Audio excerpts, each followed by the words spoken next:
So it is chapter number 6, a chapter that we really need to ensure that we finish today. So leadership approaches and what year strategy. So we need to understand leadership trait. We need to understand leadership styles, the leadership skills that you need. Of course, I've really repeated on this severally. I have repeated on this severally.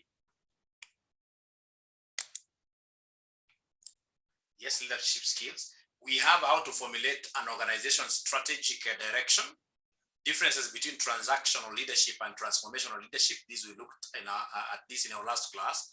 Conflict resolution mechanisms, ethics in leadership, where we are supposed to be men of high integrity, right? So if I may go quite fast on this, when we talk of leadership, leading as a function, of course, we know, ladies and gentlemen, that leadership is all about having other people follow you, other people following you. You're not using any powers, you're not using any coercion, you're not forcing them. You are simply giving them that that is the direction. And then they are able to follow you. So it's about influencing others to follow your direction as a leader, right? So why is it important for us to have leadership in our organizations? Again, ladies and gentlemen, remember, when we have a proper leadership, number one, we'll always have actions initiated. There are very many organizations where you go and they get things not happening.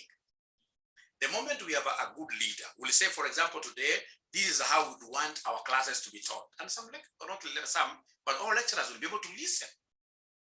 So it initiates action.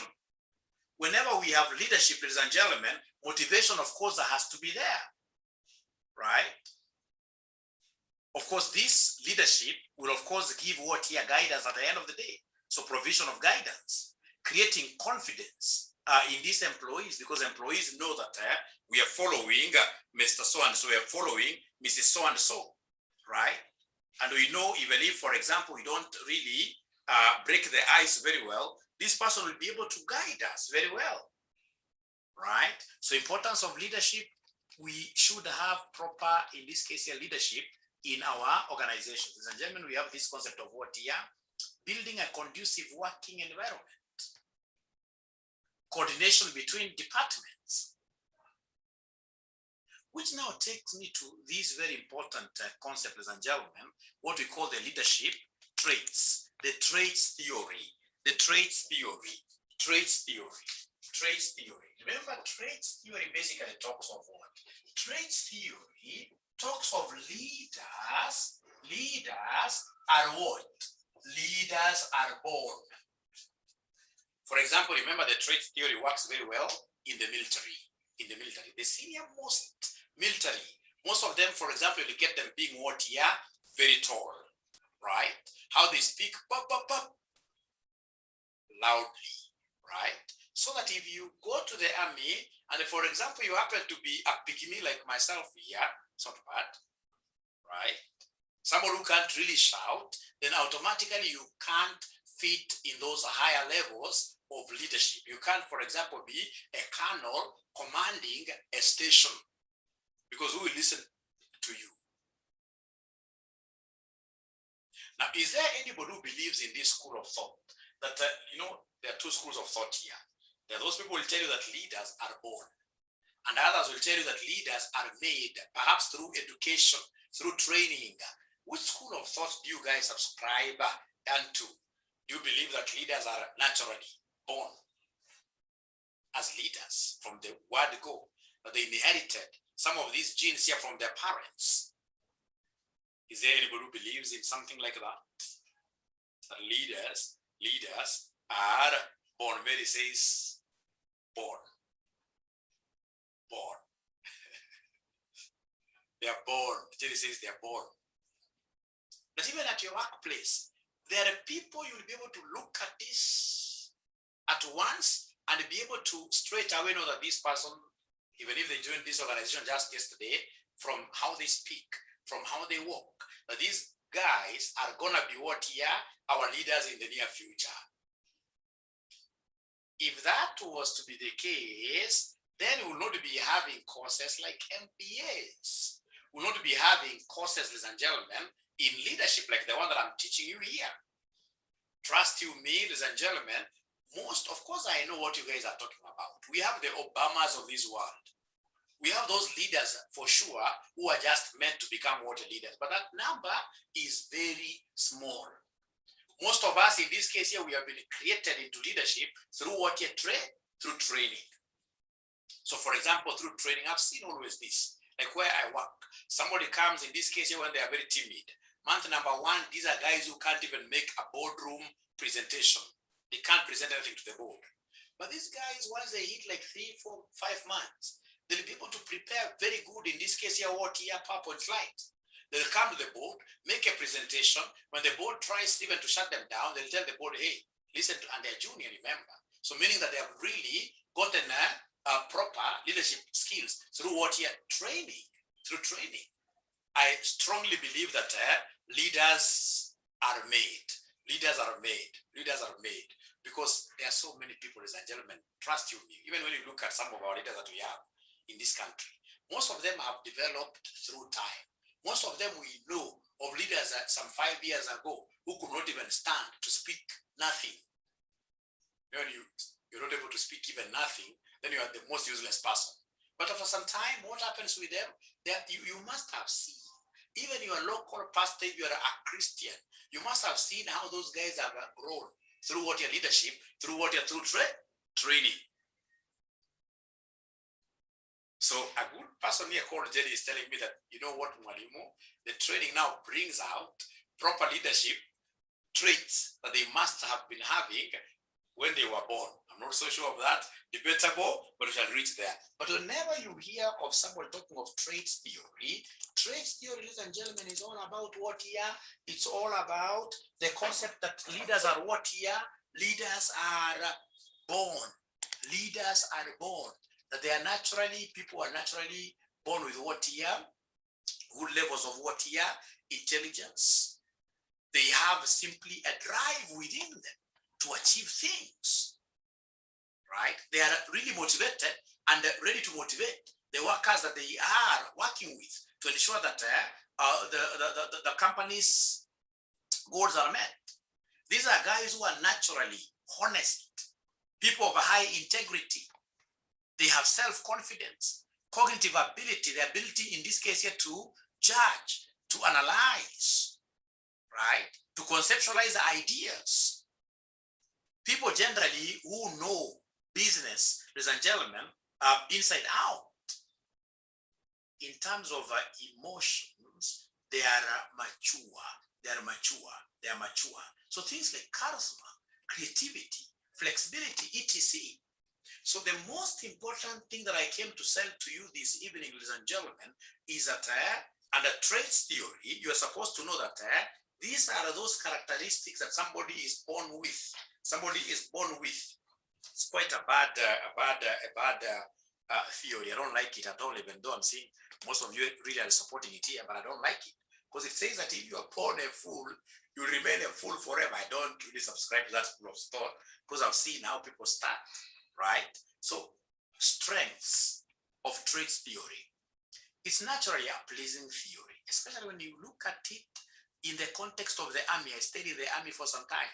And I can tell you, especially for the army, there are people really who are born to become military officers, right? So it's valid as a lot of research has validated the foundation and the base of the theory. It serves as a yardstick against which the leadership traits of an individual can be assessed. So very good for benchmarking. It gives a detailed knowledge and understanding of the leader element in the leadership process. Limitations of this trait theory. There is bound to be some subjectivity, judgment in determining who is regarded as a good leader or successful leader. So when you talk of subjectivity, ladies and gentlemen, what is subjectivity? Subjectivity is just like, for example, if you were to have some two idol judges, let us call them gentlemen here. Gentlemen, who, for example, are appointed to become judges in a beauty contest. So beauty contest, for example, here we could be having like two brothers against who? Like 30 sisters. So these two brothers are who and who? Let me select them. I'm not saying, just an example. Let me select them. So I can see John. I can see John, right? I can see James. So James like that. So we'll have in this case here the ladies, of course, in this case here coming with their walk, great styles, high shoes, right? Like that. And then now John will be able to say, for example, Mary is the most beautiful. If John says Mary is the most beautiful, there are very low chances of James saying that Mary is the most beautiful. Why? Because beauty, of course, you guys are aware that beauty, of course, will really depend on who is looking at this lady, right? That is what we call subjectivity. It depends on the subject. Who is looking at, who is doing this analysis? The same case when it comes to this traits theory. Remember these things that you're saying are important characteristic of leadership. You have a Mr. A. Tell this Mr. A here to list all those characteristics. Mr. A will give you A, B, C, D as the very best characteristics which are needed by who? Which are needed for good leadership. And then when you call, for example, another person called B, they'll not give you exactly what A gave you. So it has got a lot of what here? Subjectivity. A lot of subjectivity, something that I would want you to be remembering. A lot of subjectivity, something that I would want you guys to be remembering. Ladies and gentlemen, we have this one here. The list of possible traits tends to be very long. I mean, it's not a list that you can exhaust. It is something, ladies and gentlemen, that you even go right away to be looking at the color of your eyes, right? That you've got very big eyes, for example, you are most likely to scare people, right? You can't be a leader. So those lists, or that list, ladies and gentlemen, could be inexhaustive. You can't exhaust it, right? Right? There is also a disagreement over which traits are the most important for an effective leader. Zeroing on the same concept, zeroing in on the same concept, right? The model attempts to relate physical traits such as height and weight to effective leadership. Most of these factors relate to situational factors. For example, a minimum weight and height might be necessary to perform the tasks of efficiently in a military leadership position. In business organizations, these are not the requirements to be an effective leader. So the most important thing that I would want you to pick, as I told you, of course, you must have started now looking at the past paper questions. You'll not be told that here to describe these things as you think. No, there's a way they ask these questions. You ask is basically to pick the general understanding. So conclusion here, we are told the traits approach gives rise to questions whether leaders are born or made, and whether leadership is an art or science. However, these are not mutually exclusive alternatives. Leadership may be something of an art. Remember, an art, you must have special skills here to engage in an art. Application of special skills and techniques. Even if there are certain inborn qualities that make one a good leader, this confidence or these natural talents need encouragement and development. A person is not born with self-confidence. Self-confidence is developed. Honesty and integrity are a matter of personal choice. Motivation to lead comes from within the individual, and the knowledge of business can be acquired. While cognitive ability has the origin, its origin partly in genes, it still needs to be developed. None of these ingredients are acquired overnight. They will be acquired over time. So, ladies and gentlemen, if we are to be asked about, describe this statement, leaders are made. 10 marks. What will you tell us about that statement? Describe. Describe means you look at both negative stroke what here, positive.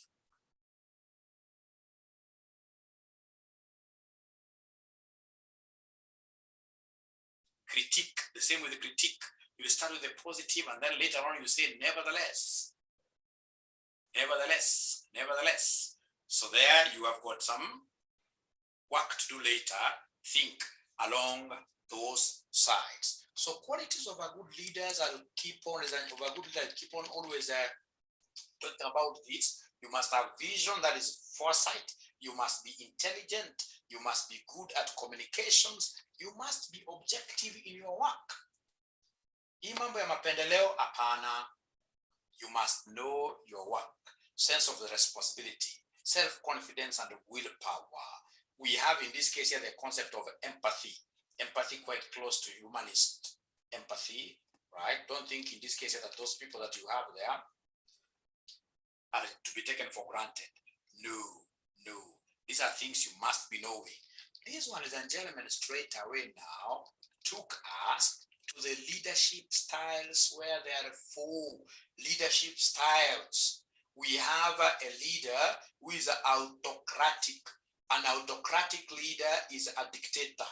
You must be knowing them even from your family context. If your father was the kind of a man who would not listen to you as his children, automatically this person was what? Yeah, autocratic. So autocratic leadership style, in this style of leadership, a leader has complete command and hold over their employees' team. The team cannot put forward their views, even if they are best for the team's or organizational interests. They cannot criticize or question the leader's way of getting things done. The leader himself gets the things done. The advantage, of course, of this style is that it leads to speedy decision-making and a greater productivity under leaders' supervision. Drawbacks of this leadership style are that it leads to greater employee absenteeism, and turnover.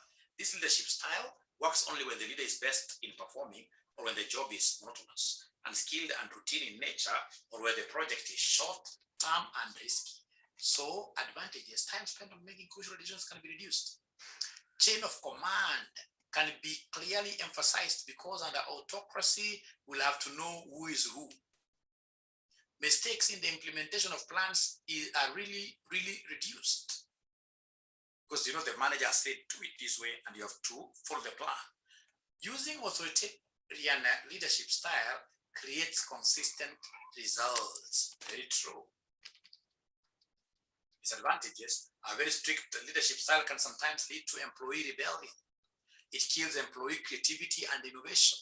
It reduces group synergy and collaboration. Group input is reduced drastically. Authoritarian leadership increases employee turnover rate. Actually, this is the biggest disadvantage. And then, ladies and gentlemen, we have the freestyle, the Kibaki style, where basically I delegate and trust my managers 100%. I know I've been able to put these people in this particular position, and then automatically we shall be able to trust whatever they tell us. This, I think, is the style of my employer. My employer once gives you like a department, like a region, and tells you oversee that region. There is no way you will ever interfere. He really believes in what you're doing. So here, the leader totally trusts their employees to team to perform the job themselves. He just concentrates on the intellectual, rational aspect of his work and does not focus on the management aspect of his work. The team stroke employees are welcome to share their views and provide suggestions which are best for organizational interests. This leadership style works only when the employees are skilled, loyal, experienced, and intellectual. Like myself, of course, I don't expect to make so many errors in what I do. That is why my boss is able to trust me. Advantages: experienced employees can take advantage of their competence and experience. Innovation and creativity is highly valued. Delegative leadership creates a positive work environment. Disadvantages: command responsibility is not very well defined. At times, you may even tend, in this case here, to underrate your boss. Delegative leadership at times could create difficulty in adapting what change, because you're giving people so much in terms of powers, right? It is decentralized type of management. So if something like Corona, for example, was to hit us, before these managers here team up and agree, reach a consensus, it becomes, in this case here, not an easy thing. It's not like when, for example, we have an autocratic leader like Museveni. They come and say, this is what I want. Things move. Things move. Then we have the democratic participative leadership style. The leaders here invite and encourage the team members to play an important role in the decision-making process, though the ultimate decision-making power rests with the leader. Right? So this is the same as the consultative model under Ashridge. Right? We are consulting, we are asking questions, we're involving these guys. But at the end of the day, we know it is us as leaders who have the final say. The leader guides the employees on what to perform and how to perform, while the employees communicate to the leader the experience and the suggestions, if any. The advantages of this leadership style are that it leads to satisfied, motivated, and more skilled employees. It leads to an optimistic work environment and also encourages creativity. This leadership style has the only, its major drawback is time consuming, because maybe you want to hear what this person says, you want to hear what this other person says. So we have there advantages. It increases employees' motivation and job satisfaction, encourages use of employee creativity because of the initiatives, because of the Henry Fayol's 14 principles. There is an I somewhere which talks of initiatives, involve these people. A participative leadership style helps in the creation of a strong team. That one I agree. High level of productivity can be achieved. Decision-making processes become time-consuming, right? This second point is not very clear. Don't want to pick it at all. Communication failures can sometimes happen. Communication failures, because you are getting information from so many quarters. Security issues can arise because of transparency in information sharing. Yes. So like, for example, us, when we are doing our KPIs, we have to put, for example, like if it is this product we sold, how much revenue do we get vis-a-vis, for example. So you have to put everything there, and you're required here to involve everybody. You're required to involve everybody. So in this case here, you, of course, will get so many mamas around the table, people saying, me, I don't earn this much, and yet I'm the one who is putting in a lot of efforts here. A problem created by what here? Trying to listen to employees too much.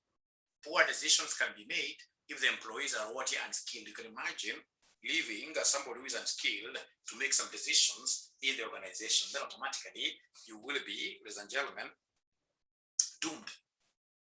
Bureaucratic leadership is very similar to autocracy. But under bureaucratic leadership, remember here, we are basically going to obey rules and regulations and policies of the company 100%. Here, the leaders strictly adhere to the organizational rules and the policies. Also, they make sure that employees' team also strictly follow the rules. So remember, this bureaucratic leadership is Max Weber's model. Do you guys still remember Max Weber? Max Weber. Do you remember Max Weber? Do you remember Max Weber? Do you remember Max Weber? Do you remember Max Weber? Do you remember Max Weber? Do you remember Max Weber, the father of bureaucracy? You don't even need an employer, a CEO up there to be a dictator. No, a bureaucratic organization is that organization that believes in rules and regulations to govern the company. Rules and regulations to govern the company. And of course, the concept of what here? Impersonal relationships. Impersonal relationships. So even if you're working for an organization that is as a husband and who? Waifu. And the husbandee comes and tells you, you know what, my wife, I want 5 million from this, even if it's your church. Ladies and gentlemen, and you are applying these particular Max Weber principles, then you should be able to say as a wife, you say, no, here is not about allegiance to you. My allegiance is to our church. What does the church say whenever we want, in this case, you have to withdraw cash from the kitty of the church? But for instance, we must involve some board. So if that is the case, even if you're going to chase away from away from home, I would rather in this case here bite the bullet. That is what we call bureaucracy. And bureaucracy has seen some organizations in this case here do wonderful things. Last time I gave you an example of Catholic Church. Look at what, if every organization, church organization that we have in Kenya, including mosques also they do quite a lot. If they were to follow, if churches were to follow what, for example, what mosques are doing and what, ladies and gentlemen, Catholic is doing, trust you me, would be living in a very changed community. I mean, go to Catholic Church. These guys here are running the best schools in Kenya. They're running some of the best hostels in Kenya. But we know that there are some other churches which are rich. But in this case here, because they don't have any rules, they don't have any regulations that they are following, and if they have them, they only exist on the shelves, right? They are not able to do even nothing, right? Apart from seeing the pastor and whoever driving on big machines. I mean, what else have they done? If they had a good rule saying, for example, from whatever that we raise in terms of our offerings, 50% has to go to some capital expenditure. We must build a school. We must look at what we call sustainability. Then we'll be going very far. But the most important thing, ladies and gentlemen, is under bureaucratic, we must state down some rules and regulations. When I get my salary, this is my budget. So if I'm able to strictly go as per that budget, then we are straight away exercising bureaucracy. So among us, the four, if you look at your home, which model do you apply there as a mother, as a father? We look at your home. You know, at times we make a very bad assumption that people who come for the evening classes are big people, they are married. So I want to believe that that assumption is applicable here, apart from maybe one or two cases. But most of us are married. Is that not true? Most of us have families. Your topic is on yes, topic. But hata kama una wewe hata kumbuka ya babako. Alikuwa anatumia which model?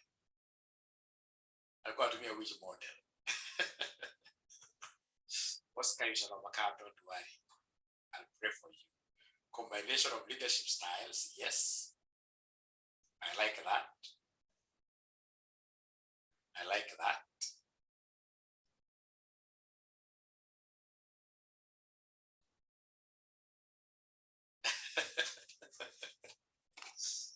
This is a very good class. Great. Ida, you shall overcome. Don't worry. We shall pray. Unless you are single by choice. Depends on the situation.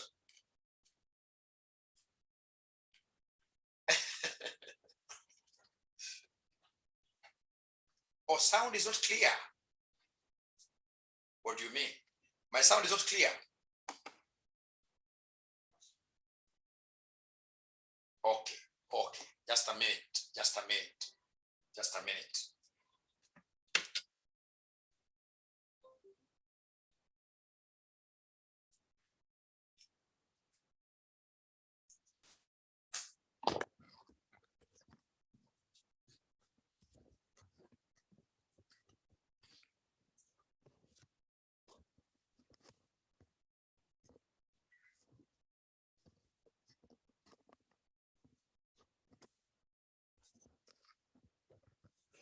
How about now?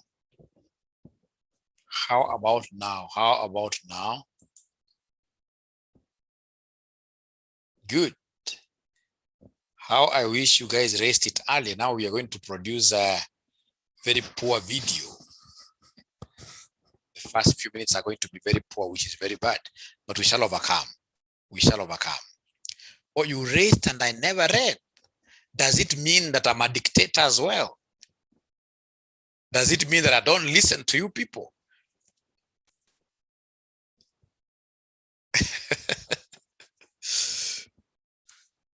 We shall overcome. Tells, eh? We shall overcome. I'm so sorry. Helicopter. Yes. Now, ladies and gentlemen, from there now, I will be able to go straight away to what we call the theories of leadership. And the theories of leadership really have got nothing much here, because already you guys have gone through the Ashridge's management model. So the most important under Ashridge management model is for you to see the 4 styles. I normally look at them as styles of communicating. So we have those leaders who tell, those leaders who consult, those leaders who sell, those leaders who join, who bring in others. So tells, as I've told you here, these are autocratic leaders. They simply go ahead and tell these employees as things should be done. And there is no debate about it. You have to do it, whether you like it or not, And then we have the selling, which is the persuasive option. So here basically, okay, for tells, I'll give an order. For sell, I'll give an order under an explanation for me to be able to buy in. Right? And then we have consult. So for consulting, ladies and gentlemen, here for sure, I'll have to involve you. I'll have to involve you as my employees. I would want to hear your opinions here and there. I would want to take in your views before I do any implementation, because the final decision making is normally left to me. And then we have joins. So here basically is where we are making a joint what here? A joint decision. It's a democratic style. Which now takes me to the next model, which is called Blake and Morton's managerial grid.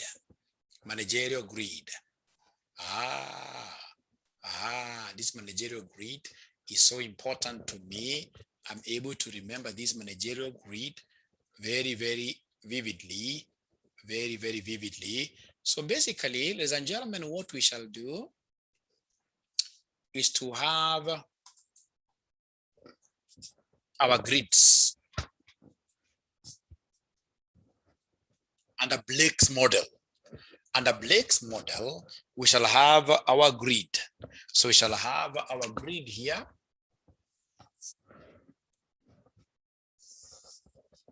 So we have managers or leaders who are people-centered. The ones who are people-centered. And then we have others who are task-centered. And then we have 9 boxes here. 1, 2, 3, 4, 5, 6, 7, 8, 9. Right? So we have 0, 1, 2, 3, 4, 5, 6, 7, 8, 9. Same case here. We have 1, 2, 3, 4, 5, 6, 7, 8, 9. So 1, 2, 3, 4, 5, 6, 7, 8, 9. And then now we have these boxes. Those boxes like that. Very important boxes. No, 4 should be with 4. This one here should have gone there. And then we have 3 and 3. Should have gone like that. And then we have 4 with 4. Should have gone like that. And then of course we have 5 with 5. How I wish somebody was throwing this. 6 with 6. They're boxes basically. Then we have 7 with 7. These are boxes basically. Then we have 8 with 8. These are boxes basically. And then now we have 9 with 9. They're boxes. Square boxes. Out of these boxes, we have 5 types of managers. So we have the manager who is basically here. Almost 0. 0 in terms of tasks. He doesn't even know what is expected of him as a leader. And then 0 in terms of being people-centered. This reminds me something very, very a joke. It's a joke. Please don't take me seriously. That we have got people in this world we call endomorphs.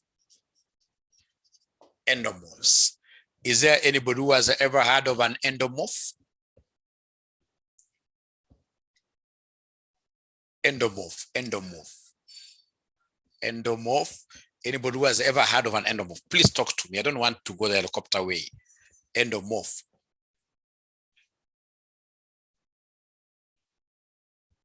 This is basically anybody who is more than 85 kilograms, like myself. I'm almost here. So I'm an endomorph. So they say that people who are quite like myself here, ladies and gentlemen, that for survival, we are naturally happy. Because I mean, how would we get other people working for us? We are naturally happy. And that is why most of us are what here, people-centered. Now there is an opposite of this. You know, there is a middle gray area there. There is an opposite of this. Unapata mtu akona hii, unaona hii. Unless siko ubaya. Hata sitawambia jina yake, lakini sasa, what do you know about these people? Siko, tunaongea generally. Don't take me badly. Watu Asira, are they really people-centered? Asira? Hawataka kuniongelesha. At a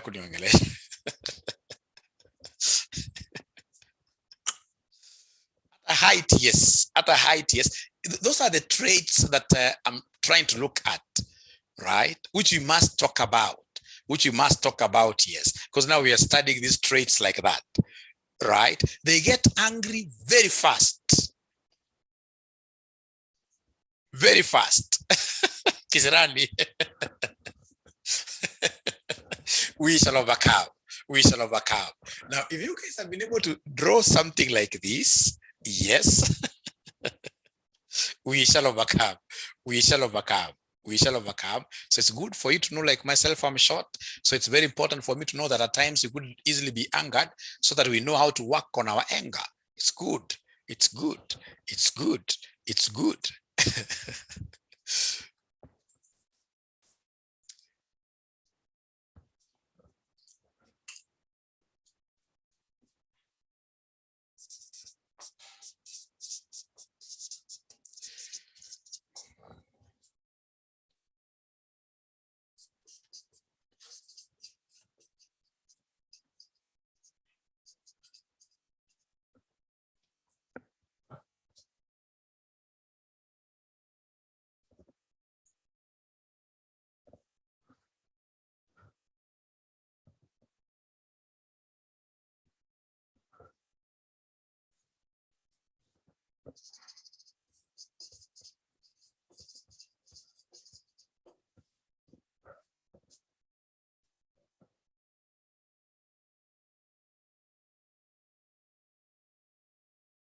So I hope you are able to see my board very well. So we have the impoverished leader.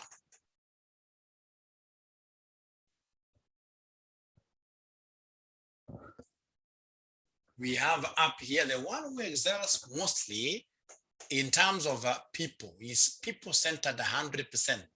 We call such leaders country club leaders.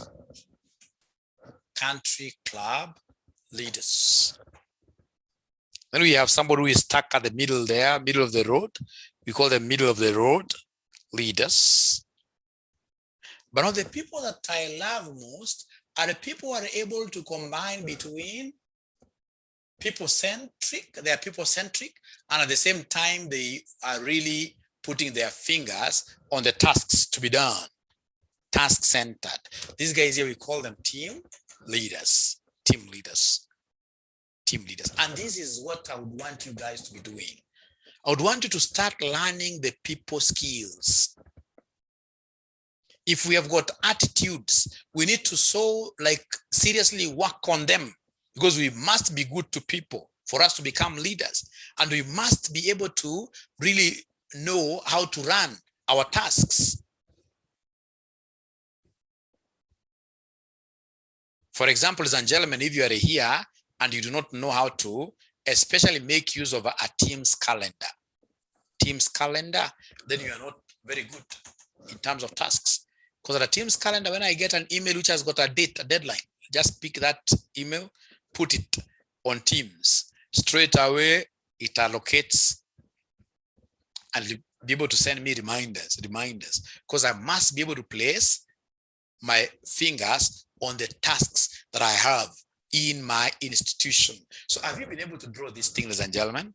Is there anything which is not clear that would want me to explain further? Or anything that you're not able to see?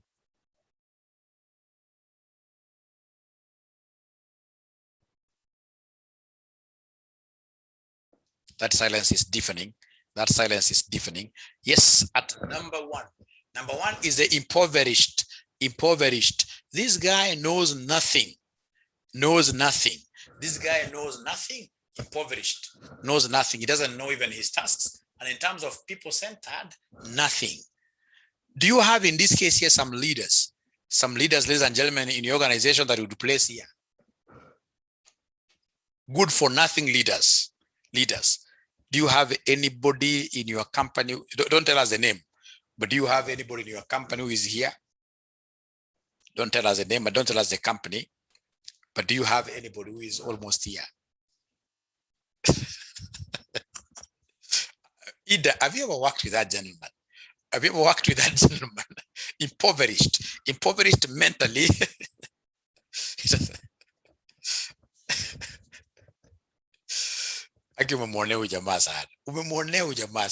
So impoverished, the manager is lazy, showing little interest in either staff or work. He's a useless guy, good for nothing.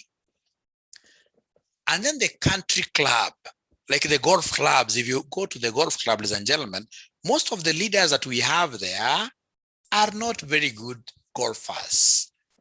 They're not very good golfers. They don't understand that particular task of golfing, but they're able to push their teams, shouting from nowhere. Now we are at hole number 18, right? But at the end of the day, these guys not even holding anybody's club, right? Right?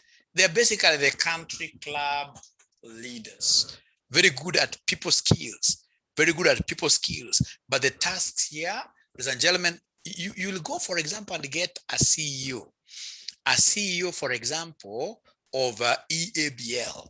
That lady, she's not a mechanical engineer. She does not understand anything to do with brewing. So basically, it means that that lady is a perfect example of who? A country club leader. Right? The task is zero, but she's able to push people towards doing wonders. Like during these corona times, ladies and gentlemen, EABL, of course, we thought that they were to make massive losses because most clubs in this case here have been closed. Right? But the same breweries will be surprised that they recorded reduced revenues of say 3% or 4%. So it means that the leaders that are up there, ladies and gentlemen, are so strong in terms of pushing people to achieve the company's company's goals. So we call them country club leaders. Country club country club leaders. Country club leaders. Country club leaders. Country club leaders. So country club leader, the manager is attentive to staff needs and has developed satisfying relationships. However, there is little attention paid to achieving to task, basically, not even achieving results, to task, to accomplishing the tasks. And then we have now what we are calling the task management, the task-centered leaders. Task-centered. To them, these are autocrats. To them, it is the end that justifies the means. So long as we reach there, it doesn't matter how we reached. Right? Even if it means that there is an employee who has to carry a whole donkey, right? So long as our tasks are done. So task management, almost total consideration on achieving results, people needs are virtually ignored. And then we have middle of the road. So on the middle of the road, what do we have? Adequate performance through balancing or switching between necessity to get out to work with the team morale. team morale. So basically here at the middle of the road, or the dampened pendulum, ladies and gentlemen, we are looking at striking a compromise between the task and what here people issues. Don't push people so much, right? Don't think about the tasks only. No, we need to strike a compromise. We need to strike a compromise, and don't forget the team leader. The last one is the team leader. The last one here is a team leader. High work accomplishment through leading committed people who identify themselves with the organizational aims. The managerial grid was intended as an appraisal and management development tool. It recognizes that a balance is required between concern for task and concern for people, and that a high degree of both is possible and highly effective at the same time. Ladies and gentlemen, could you be kind and very honest to me and tell me, from how you are able to picture your own management style at your workplace, where do you fall? For those of you who are managers, without hiding anything from me, will you try looking at yourself now as a manager at your workplace, or even as a manager in your home? But I don't want to look at it from the home perspective, because I mean, what tasks are there really?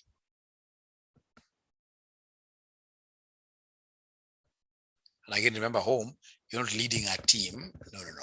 Home will not be very good. For those of you who are working, where are you? Where are you?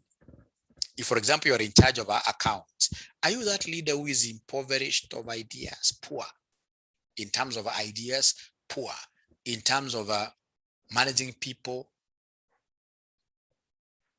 Are you the type of manager who will always go striking the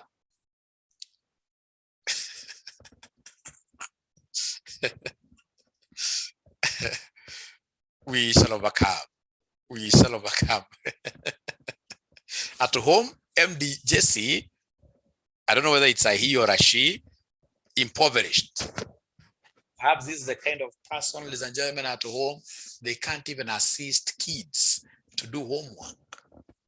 So meaning them and their tasks, they are basically worlds what year apart. Right now with CBC, a good parent, I need to work on people skills.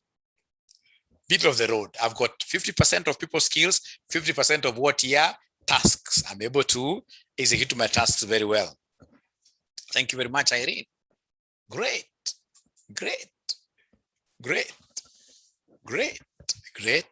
Most of these students have kept quiet and they don't know. Perhaps I was looking at a particular thing for me to be able to, right?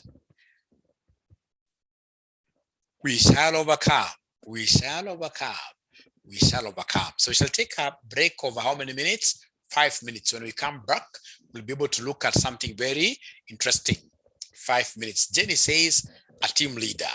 A team leader. Right? So a break of exactly 5 minutes. That means that we come back at 9:25. Please take a serious break. If you have some rope to skip like 10 to 20, please. Thank you. What we call the contingency theories. Those theories that tell us that it's possible for you to have managers, and I'll finish exactly at this point.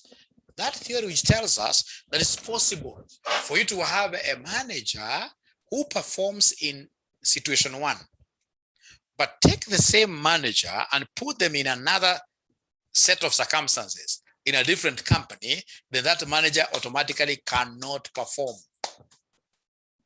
The leadership is highly dependent on certain factors. It is a situational model. Now look at, for example, my colleague Kipngetich. I taught with Kipngetich for so long at Visions, And of course, that guy has been able to climb the hierarchy up outside in the corporate ladder. Some time back, he was the managing director of which company? Managing director of KWS. And he performed so well there. The same guy in this case here was brought to Uchumi supermarket. Instead of Uchumi supermarket, in this case here, having to see its fortunes going up, the fortunes went down, despite these guys here having been brought in as the resuscitators, as the dream team of Uchumi supermarket. They took the thing down. He's moved to Equity Bank as the operations manager. I'm not saying that it's bad, but again, I don't hear him so much really. Perhaps it's because James Mwangi is domineering, right? But the concept is, these are people that I know. There are people, many people, like this governor, the governor of Nyeri who died, who can remind us his name? This guy, governor, first governor of Nyeri who died, who is good in history.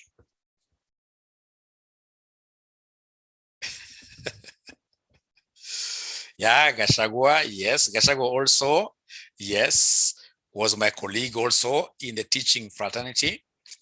He went to several institutions and he could not really hack it. But he went to Nyeri County. I mean, the guy did wonders before he died, right? So leadership is quite circumstantial. Yes, what was Nyeri Wasilala, isn't it? It's quite circumstantial. It's contingent, and that is why I would want to go through the last model, before you tell me that Mwalimu, even myself, tumefikiwa at last, even myself, there are situations I used to be very good, but in some other situations I've really failed miserably, So contingency approaches to leadership, in essence, contingency theory sees effective leadership as being dependent on a number of variable or contingent factors. There is no one right way to lead that fits all situations. The ability of a manager to be a leader and to influence the subordinate work group depends on the particular situation and will vary from case to case. Gillen leadership skills suggests that using only one leadership style is a bit like a stopped clock. It will be right twice a day, but the rest of the time it will be inaccurate to varying degrees. Leadership need to interact with their team in different ways, in different situations. This is what we mean by leadership style. Leaders need to adapt their style to the needs of the team and the situations. This is the basis of contingency approaches, such as the fielders are psychologically close and psychologically distant styles. So we have the fielders model, and then we have what we call the John Adair's action-centered leadership model. We look at the fielder. Fielder kama kala kagari, kuna kagari kanatonga fielder, ka strong. Kwanza ukipata kala ka 1800cc, si kabaya. Feel like a strong fielder. Perhaps the leading advocate of contingency theory. I hope I'm recording, right? So we have here, perhaps the leading advocate of contingency theory is Fielder. He carried out extensive research on the nature of leadership and found that people become leaders, partly because of their own attributes and partly because of their situation. He studied the relationship between style of leadership and the effectiveness of the work group and identified two types of a leader. We have psychologically distant managers, the PDMs. These are those guys, ladies and gentlemen, who will be able to formalize, who will be able to come up with structures. But in terms of emotions, in terms of interpersonal relationships, they detach themselves 100%. Psychologically distant managers maintain distance from their subordinates. They formalize their roles and relationships between themselves and their superiors and the subordinates. They formalize. It's formal, but they choose to be withdrawn and reserved in their interpersonal relationships with the organization, despite having good interpersonal skills. They prefer formal consultation methods rather than seeking the opinions of their staff informally. PDMs judge subordinates on the basis of performance and are primarily task-oriented. Fielder found that leaders of the most effective work groups tend to be PDMs. He also argued that leadership style adopted is relatively stable and a feature of a leader's personality that could therefore be predicted. And then now we have the psychologically close managers. These are closer to their subordinates. They do not seek to formalize roles and relationships. They like informality. They are more concerned about maintaining good human relationships at work than ensuring that the tasks are carried out efficiently. They prefer informal contacts to regular formal staff meetings. Ladies and gentlemen, again, I'm coming back to you. Which model here do you practice at your workplace? Is it PDM, where you are very distant from your subordinates, or where you are close to them, where you prefer informality? Some of the guys that I work with at my place of work are white men. And I can tell you some of these white men are quite, they know how to keep their distance. They know how to keep their distance. They like formality. So when you approach them with an issue, they always tell you, put whatever you're telling me on email, right? So even when they smile at times, the smiles are what here, plastic smile. Do you know what a plastic smile is? Oscar, is there anybody who has ever given you a plastic smile in your lifetime, Oscar? Cyrus, right? Right. So they really know how to keep distance. They know how to keep distance. They know how to keep distance. They are never close. They're never close in this case here with who? Of course, they'll give you the right. They'll tell you, for example, you're in charge of that department, right? But they'll also at the same time try to keep what here? Formality. They can never be very close because they know. When you are also very close, when you get very close with these employees, ladies and gentlemen, familiarity breeds what here? Breeds contempt.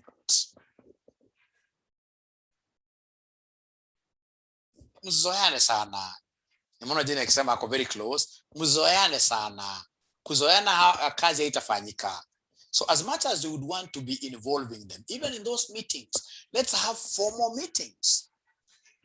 Let's, in this case here, avoid this thing of a grapevine communication with our staff. Wewe kila saa unataka kusikia maoni yao kila saa. Huyu ananiongea namna gani? Huyu ananiongea namna gani? International disaster, ladies and gentlemen. For the remaining parts now, I'll be able to do some video for you. So that now when we meet in our next class, which will be tomorrow, I would wish to go to a different topic. Hii topic, unfortunately, imekaa kwa topic sana. I should go to a different topic. But again, remember that case study questions, I'm always giving you cases. So as we progress, I'm counting like case study questions, case study topic is like correct. So after this, there are a few topics short like management, marketing management, which will be able to really go through over quite fast. Otherwise, it has been a pleasure hosting you tonight. See you tomorrow. For those of you who are